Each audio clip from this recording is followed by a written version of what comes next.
Hi, my name is David, and in this video I wanted to give you a little bit of a more intuitive understanding of what some of the statistical tests that are out there really do.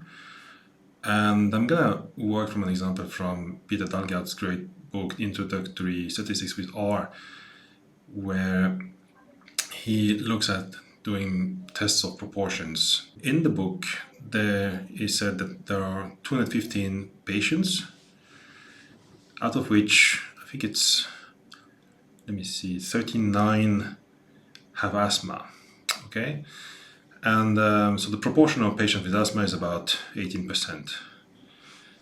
And the question that we're interested in is whether this is larger than 15%. So there are different ways of running this. There are built-in tests. The go-to method would be the prop test function.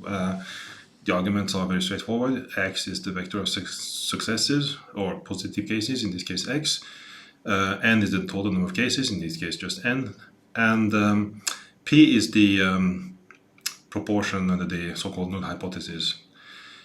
And so we are interested in testing whether the observed proportion is larger than the null hypothesis. So we're going to specify alternative greater.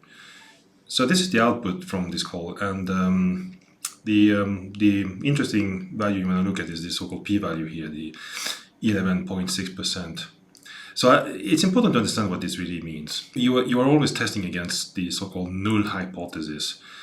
The null hypothesis here says that what would happen if the true probability was really 0.15, and the p-value in this case tells you if the null hypothesis is correct. So if the population comes from a binomial distribution with a probability of every unit of 0.15, then the probability of seeing at least 39 positive cases is equal to 11.6%. Actually, prop test does some approximations which may or may not be valid when you're dealing with very small numbers. There's another test which is more valid, which is the binomial test. Now, this is an exact test, by the way, and so the arguments are exactly the same. You specify the proportion of positives, total number of cases, and so on.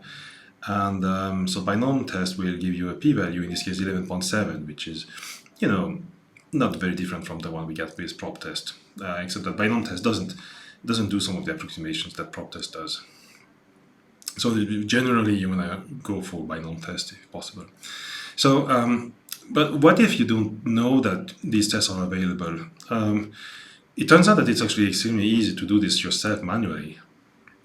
Whenever someone tells you that something has a certain probability of happening, and if you know how to generate those things that are supposed to happen with a certain probability, well, by all means you can do it yourself. So in this case, I'm gonna assume that the null hypothesis is correct, which means I'm going to generate a certain number of binomial draws from a binomial distribution. And this is trivial to do in R if you know all the functions to generate random distributions. So in this case, we are going to use obviously the R binom function. And the first argument is how many samples you want to generate. You can go crazy here. I mean, this is what computers are for. You can go 10,000, say. The second argument is the size of the population. In this case, this is equal to n, the 215, and here you specify the probability under the null. So you specify prob equals p, and when you run it, so as you can see, this has given me a vector of 10,000 elements of number of patients with asthma drawn from this distribution. I suppose we could plot the distribution. And yeah, it's well known that this is supposed to be closely, it should look like a normal distribution, which obviously it does. Now, this notice that the p-test, the p-value is basically the proportion of counts that are larger than 39. That's the p-value means. And well, in R, if you have what you want to do is if you take this vector and you pick those numbers that happen to be larger or equal to 39 to the observed, this is a logical vector. If you take the mean of a logical vector in R, you get the proportion of values that are true. So in this case, I get the 11.6%. And this is an approximation of the p-value. As you can see, this is very close to the p-value we get from the binomial test, except that you don't need to know anything about approximations or distributions or anything. So this was a simple example. I've been using the binomial distribution to illustrate that even if you don't know the exact analytical expression for a p-value or whatever, most of the cases, if you know how to generate the data corresponding from the null hypothesis, you can almost always calculate the p-value yourself.